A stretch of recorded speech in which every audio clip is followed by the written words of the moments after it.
Gracias por este contacto. Los trabajadores de Sidor marcharon por la avenida Guayana y llegaron hasta el portón 1 de esta acería. Momentos de tensión se vivieron en el portón principal de Sidor cuando un grupo de obreros desafió y sobrepasó una barricada policial que les impedía el acceso a la fábrica. Los manifestantes querían entrar para apoyar a otros empleados que mantienen una huelga de 5 días dentro de la industria. También exigieron la liberación de 3 trabajadores que fueron arrestados el fin de semana.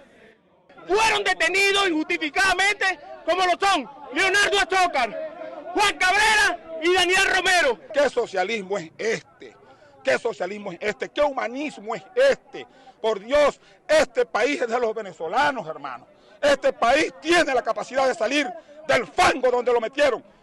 No soy delincuente, no somos delincuentes. Los manifestantes reiteraron la solicitud de mejoras salariales y respeto a sus contratos colectivos. Queremos hacer público notorio de que la empresa no está produciendo, no por causa de los trabajadores, sino por falta de inversión y la mala administración que tienen los que dirigen las empresas de Guayana. Mientras tanto, en Caracas, a cientos de kilómetros de Bolívar, se realizó otra protesta laboral. Los huelguistas exigieron la liberación de 6 sindicalistas arrestados. El abogado defensor dijo que el caso debe desestimarse porque no hay evidencia de la comisión de un delito. Libertad para los trabajadores y al gobierno de Maduro. No se equivoquen con el pueblo trabajador. Sobre los trabajadores detenidos en Guayana, el abogado defensor mencionó que la Fiscalía no ha permitido que tengan contacto con sus familiares. Se repite el patrón, por eso el llamado entonces es al fiscal, al doctor Karim Khan, a la misión de determinación de los hechos de la ONU, a la oficina de la ONU, del Alto Comisionado de los Derechos Humanos que está aquí en Caracas y por supuesto a la Organización Internacional del Trabajo que está reunido actualmente en Ginebra. Los trabajadores de la otrora acería más importante de América Latina, quienes han estado en protesta desde el pasado mes de enero de 2023, dijeron que continuarán con las manifestaciones hasta que sean liberados sus compañeros y escuchadas sus peticiones salariales. En Bolívar, Carlos Uniaga, BPI TV. Establecemos el presente contacto desde la ciudad de Maracaibo en el estado Zulia. Al menos 8 horas han pasado desde el cierre del puente General Rafael Urdaneta. Esto por estar en la cabecera del puente, específicamente del lado de la costa occidental, miembros de comunidades indígenas yupas, quienes aseguran que su problemática es que funcionarios de la Guardia Nacional no les permiten continuar su recorrido hasta la ciudad de Caracas, donde pretenden vender una artesanía, quienes ellos aseguran que es el sustento de estas comunidades indígenas. Vale destacar que estas horas que se ha llevado a cabo este cierre por el paso vehicular del puente General Rafael Urdaneta también ha originado molestia en los usuarios, quienes esperan que esta protesta sea levantada por los funcionarios de seguridad y poder continuar su trayectoria. Mientras tanto, los indígenas aseguran que ellos no tienen cerrado el puente, que son los mismos funcionarios de seguridad de la Guardia Nacional quienes están apostados en la cabecera del puente del lado de la costa oriental para impedir que ellos ingresen y puedan continuar su viaje. Hay que resaltar que al menos se han registrado 5 protestas durante los últimos 15 días por parte de estas comunidades indígenas yupas, donde resaltan 2 protestas en la cabecera del puente General Rafael Urdaneta, una en el terminal de pasajeros de la ciudad de Maracaibo, incluso una en el kilómetro 40 de la carretera nacional Machiques-Colón, donde resultaron incluso heridos al menos 8 funcionarios de seguridad. Es la información que podemos aportar desde el estado Zulia, reportó María Carolina Quintero. A través del decreto 0609 entró en vigencia oficialmente el acuerdo parcial de naturaleza comercial número 28 entre Colombia y Venezuela, cuya profundización acordaron el presidente Gustavo Petro y Nicolás Maduro el pasado mes de febrero. Recientemente habíamos acordado una profundización que incluye 710 productos de exportación de Colombia y 515 de interés de Venezuela. Estamos seguros que con este acuerdo, con esta profundización, no solo se estimulará el comercio, sino la integración de las cadenas productivas entre ambos países. Solo en los primeros 4 meses de este año 2023, las exportaciones de Colombia hacia Venezuela fueron de 187,9 millones de dólares. Este acuerdo ya está vigente desde el año 2011, pero con esta profundización buscamos que se potencien algunos sectores económicos como la industria petroquímica, las maderas, las autopartes, el papel, los materiales para construcción, los cosméticos y los productos de aseo personal, los productos cárnicos y lácteos, las hortalizas y las frutas, así como los aceites, el café, el maíz, las harinas y el azúcar. Este acuerdo entra en vigor en ambos países de manera simultánea. En el primer trimestre de este año 2023, el intercambio comercial entre los dos países, es decir, importaciones y exportaciones, alcanzó 182,2 millones de dólares, lo que significa 47,4% más que en el mismo periodo del año pasado. En Bogotá, Miguel Cardosa, BPI TV.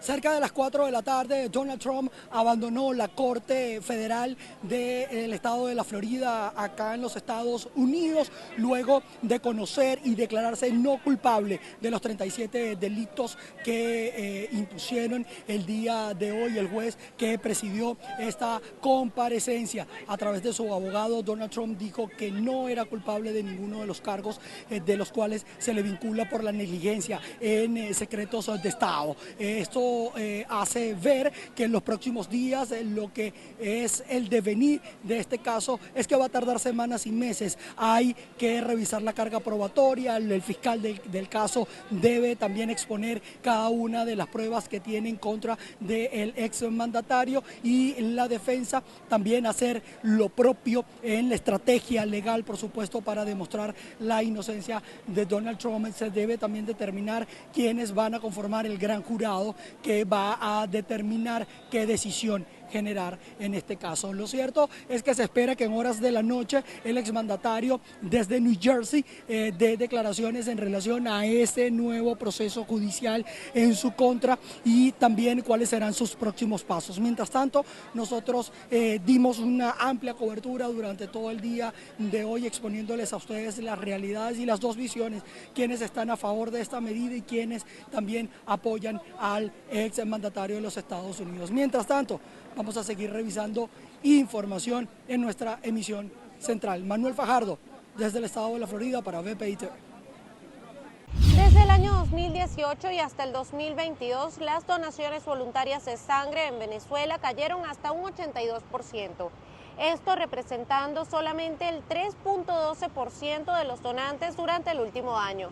La situación fue denunciada este martes por diversas organizaciones médicas y de la sociedad civil en la ciudad de Caracas. Según los últimos reportes en el país, las donaciones de sangre y hemocomponentes pasaron de 8.181 a 1.481. A esto se le suma un cierre técnico del 89% de los laboratorios y un déficit de personal que sobrepasa el 56% en las instituciones públicas. Nosotros hicimos una encuesta aproximadamente, no lo hemos visto después del COVID, ¿no? Pero dentro de ese proceso de COVID teníamos casi el 56% de los bionalistas en esas instituciones públicas. Estamos en instituciones públicas, habían o emigrado, habían renunciado, y bueno, y las condiciones laborales que tienen otros factores ahí que inciden. El 89.8% de nuestro laboratorio se cuenta lo que nosotros decimos inoperativo, en el sentido de que usted va para esos centros asistenciales y no va a tener respuestas a las cuales el médico solicita para poder ver su estado de salud y enfermedad. A esta realidad se le añade la falta de reactivos y componentes para determinar la calidad de la sangre.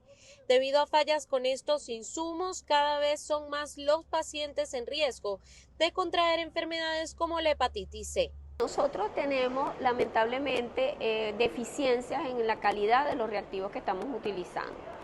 Luego tenemos que un grupo de pacientes que son pacientes con enfermedades oncológicas y pacientes con enfermedades no oncológicas, pero que ameritan transfusiones frecuentes, como los pacientes renales, los pacientes con anemias drepanocíticas, debido a la gran cantidad de sangre a la que tienen que ser, de transfusión a las que tienen que ser sometidos, aumenta su riesgo de adquirir alguna de estas enfermedades.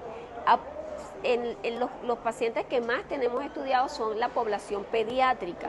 Los adultos no los tenemos tan bien cuantificados.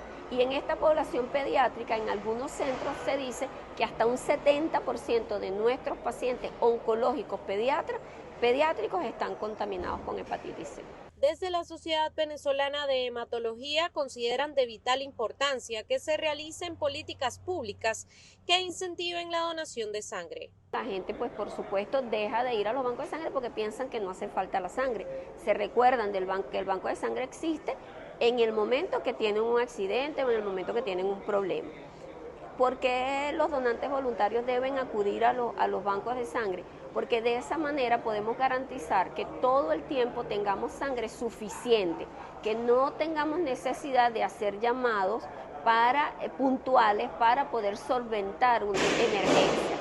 La idea de que acudan los donantes voluntarios permitiría, ¿verdad?, que la sangre estuviera esperando por los pacientes y no al contrario, el paciente esperando por la sangre. Actualmente en Venezuela funcionan 371 bancos de sangre. Más del 50% de los mismos son privados.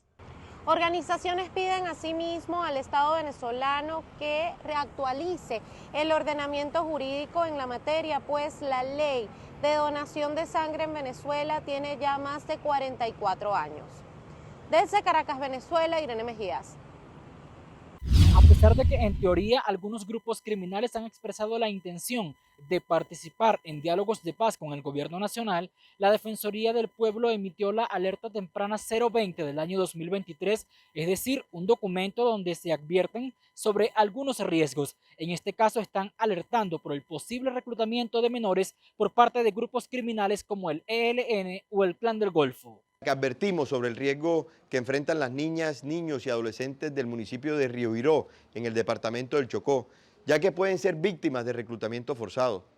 En la alerta temprana señalamos que los grupos armados ilegales que tienen el control territorial en la región, el ELN y el Clan del Golfo, han intensificado el reclutamiento forzado y la utilización ilícita de menores de edad para hacer tareas ilegales que violan sus derechos humanos y los pone en grave riesgo en su integridad y vida, también a sus familias, cuando éstas se oponen al reclutamiento o quieren denunciar. Las recomendaciones de la Defensoría fueron entregadas al Ministerio del Interior para que atienda la situación. Hemos hecho varias recomendaciones en la alerta temprana, la principal al Gobierno Nacional, para que implementen acciones inmediatas preventivas y con ello evitar el reclutamiento. También le hacemos un llamado para que proteja la vida e integridad de todos los habitantes de esta comunidad. Finalmente, le solicitamos a los grupos armados ilegales dejar por fuera de sus acciones bélicas a la niñez y respetar el derecho internacional humanitario. La Defensoría del Pueblo también alertó sobre la llegada de algunos integrantes del Clan del Golfo a zonas dominadas por el ELN, lo que pudiera desencadenar un enfrentamiento. En Bogotá, Miguel Cardosa, BPI TV.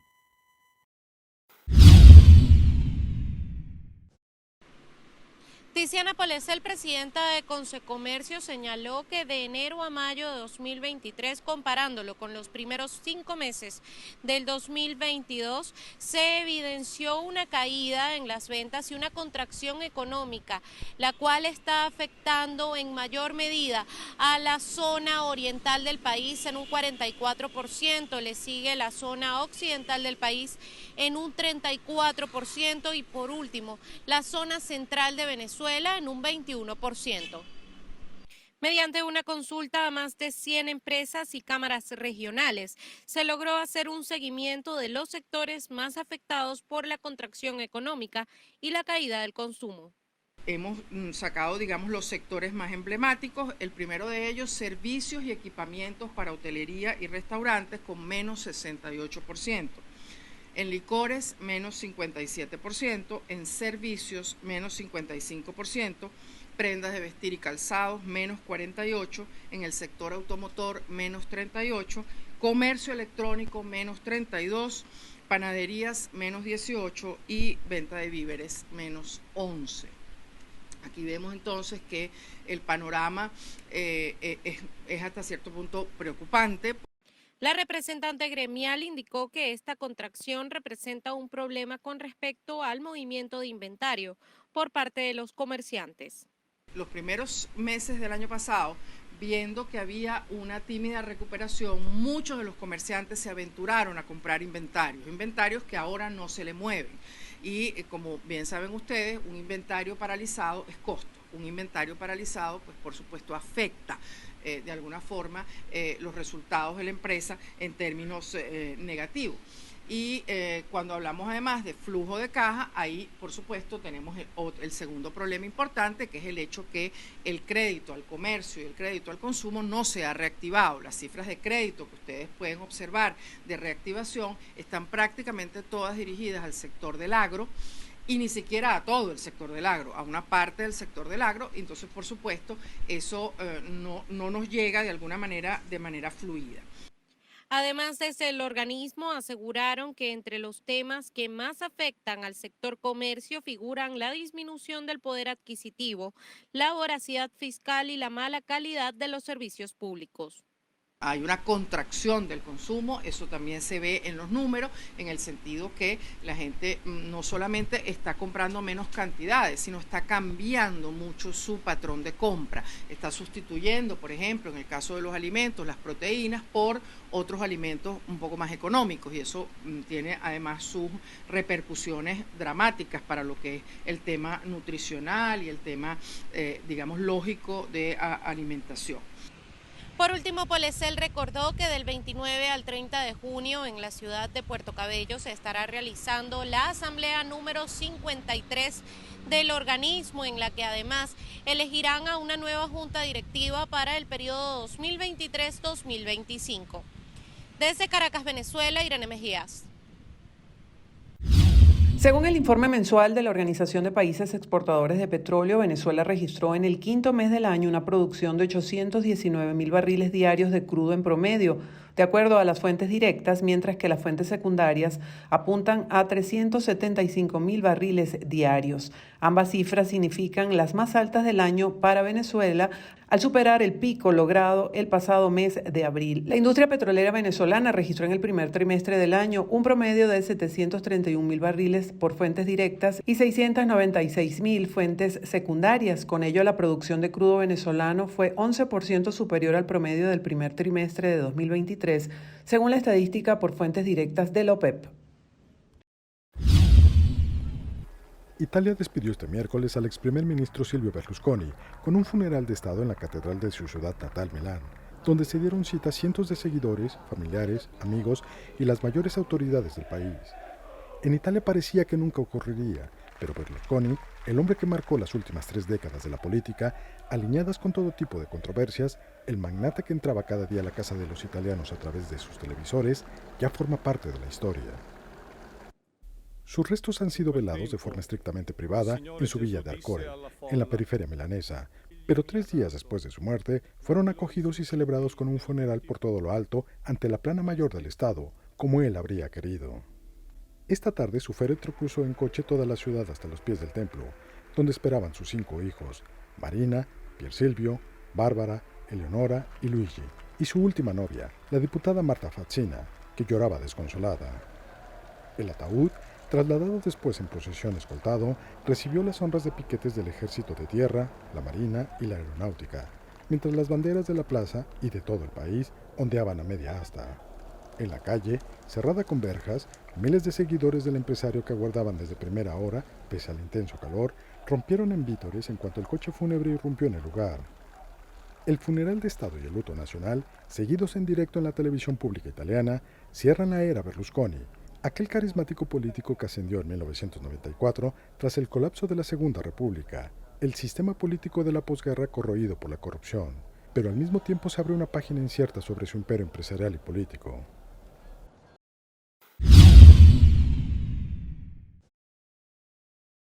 La Asamblea Nacional 2020 aceptó la renuncia de la mayoría de rectores del Consejo Nacional Electoral y abrió el proceso para la designación de nuevas autoridades, una tarea que los diputados esperan completar lo más pronto posible.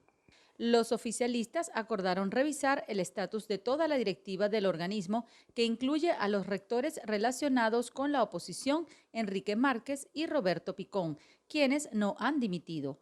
Jorge Rodríguez consideró fundamental este proceso de cara a las elecciones presidenciales de 2024, las cuales debían ser regidas por los rectores que renunciaron, pues fueron nombrados en mayo de 2021 para un periodo de 7 años. El proceso de elección de nuevos rectores comenzó de inmediato con la conformación de una comisión preliminar de trabajo integrada por 11 legisladores. Más temprano, 8 miembros oficialistas del Consejo Nacional Electoral anunciaron la renuncia.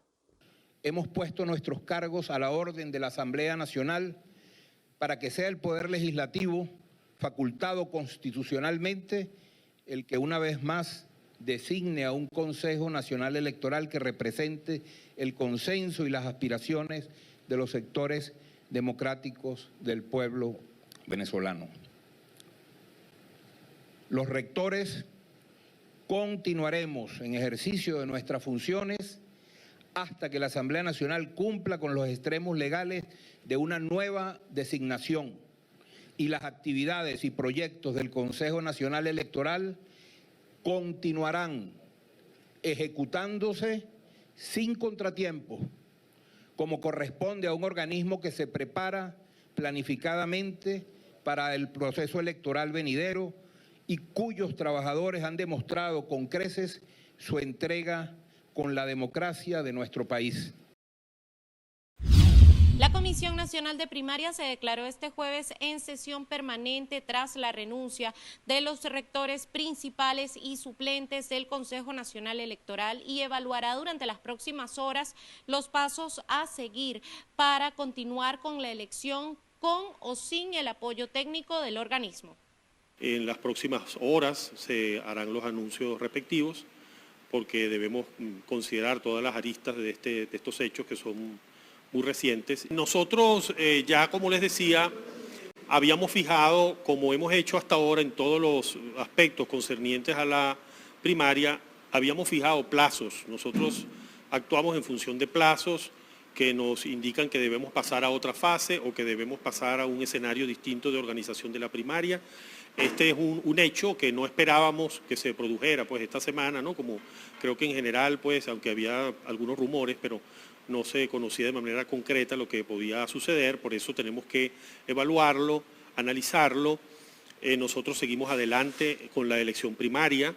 Como siempre hemos dicho, pues hay un escenario que la comisión había decidido construir, es el escenario de tener los centros de votación oficiales, los centros de votación, instituciones educativas para la primaria, bajo unas condiciones que garanticen que la Comisión Nacional de Primaria es el órgano rector del proceso, con protección de los derechos de los electores, pero hemos considerado también el escenario autogestionado y esto es lo que estamos evaluando en estas horas, a lo largo del día de hoy, esperando poder el día de mañana hacer anuncios al respecto. Casal aprovechó la oportunidad para invitar a los venezolanos en el exterior que aún no se han inscrito para participar en la elección del próximo 22 de octubre, a hacerlo a través de la plataforma digital instalada para tal fin. Nosotros el llamado que hacemos a los votantes en el exterior es a que utilicen esa aplicación. Eso es fruto de una decisión importante, realmente trascendental que tomó la Comisión Nacional de Primaria para permitir la participación de buena parte de la diáspora en esa gran decisión sobre el futuro democrático de Venezuela. Y lo que queremos es que también esos ciudadanos se apropien de esa aplicación, de esa oportunidad, hagan ejercicio de esa oportunidad y de sus derechos. Por lo tanto, el llamado es a que en todas esas ciudades o personas que puedan trasladarse a esas ciudades para el 22 de octubre, actualicen su dirección en la aplicación que ha funcionado bien. Ya se hacen revisiones periódicas del funcionamiento, del número de actualizaciones, se aclaran dudas, estamos haciendo, pues hemos hecho videos, preparado videos informativos. Todo esto debe conducir a que crezca esa cifra de inscritos en este lapso que está comenzando y que se extendería hasta el 7 de julio. La Comisión Nacional de Primaria indicó además que agendará reuniones con todos los factores democráticos involucrados en el proceso. Casal indicó además que desde la comisión esperan que durante los próximos días se oficialicen más candidaturas para los comicios el próximo 22 de octubre. Desde Caracas, Venezuela, Irene Mejías.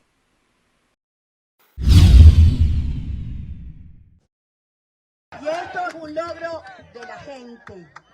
Esto es lo que nos demuestra que nos decían que era imposible, que esos partidos, esa dirección política jamás iban a aceptar que hubiese unas primarias, que se midieran, y aquí está. En 128 días el pueblo de Venezuela va a hablar claro y firme, unidos, contando nuestro voto papelito por papelito. Por su parte, Enrique Capriles exhortó a la comisión a que sea un proceso amplio donde puedan participar los venezolanos desde cada rincón del país. Tiene que ser una primaria que cubra todo el territorio nacional, como lo dijimos en otras oportunidades. No puede ser una primaria para un sector del país.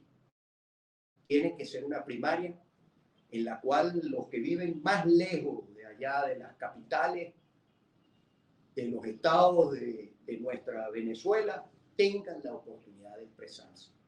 Entonces, el día lunes vamos a consignarle al doctor Casal y a toda la Comisión Nacional de Primaria cómo creemos nosotros que debe ser la primaria, ya con la decisión de ser una primaria autogestionada. Es obvio que Maduro no está cambiando el Consejo Nacional Electoral para que tengamos un CNE más democrático, más plural, más amplio.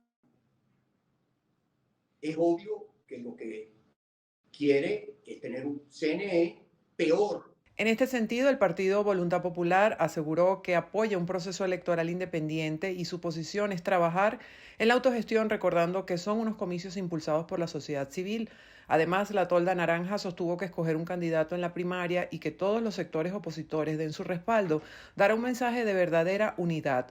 Por último, explicó que para el éxito de la primaria se requiere la preparación operativa, logística y económica. Jesús María Casal, presidente de la Comisión Nacional de Primarias, indicó que las juntas regionales se mantienen en la búsqueda de centros autogestionados para la elección primaria. Esto después de que se venciera el plazo dado por la Comisión al Consejo Nacional Electoral para lograr la cooperación técnica con el organismo. A partir del vencimiento de esta semana, esas aguas tenían que separarse. Ya no era posible seguir, digamos, en ese caudal común, trabajando en ambos escenarios. El escenario autogestionado es muy exigente y pues vencido ese lapso, sin que, pese a nuestras comunicaciones al Consejo Nacional Electoral, sin que se hubiesen confirmado nuestras solicitudes, nuestras especificaciones en la comisión técnica y que hubiera pasado luego, eso tenía que pasar al directorio. Entonces, pues los tiempos ya nos obligan a tomar uno de esos dos caminos que se han bifurcado. Y de allí pues esta decisión, junto con las otras motivaciones que hemos dado, de acudir a la primaria autogestionada, los equipos logísticos, los equipos humanos, las juntas regionales con un primer sondeo y una pesquisa preliminar sobre centros autogestionados en los respectivos estados, que nos ayuden a partir de ahora a identificar todos esos centros autogestionados, todas las redes de asociaciones civiles, colegios profesionales, los distintos espacios, instituciones educativas de que podamos disponer para la elección primaria. Como les decía, ya hay una pesquisa preliminar, pero no es suficiente. Lo que resulta de esa pesquisa preliminar es solo un punto de partida. Casal indicó que a partir de ahora se trabajará en base a un proceso de votación manual. Asimismo, se reforzará la campaña educativa y promocional con respecto a la primaria. La votación será manual. Ya incluso nosotros con los observadores nacionales de la primaria se había consultado con ellos sobre la posibilidad de que ellos llevaran adelante esta observación también con una votación manual.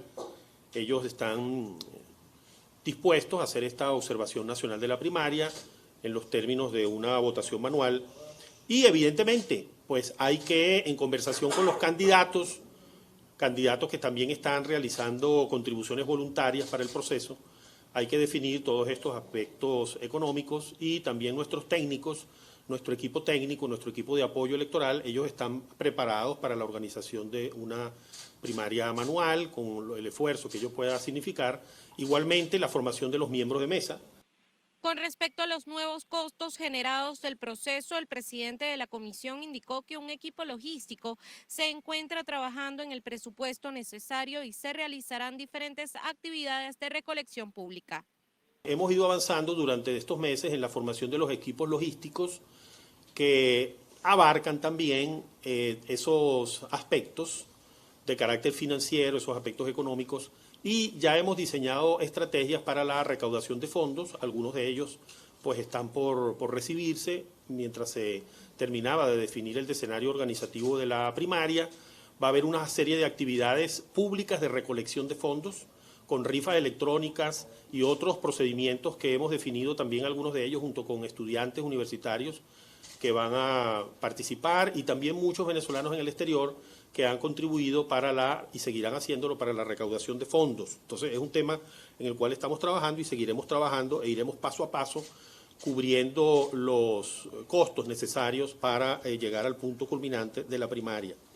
Desde la comisión insistieron que la única forma de realizar una elección autogestionada es con la cooperación de todos los partidos políticos y factores de la sociedad civil integrados en el proceso.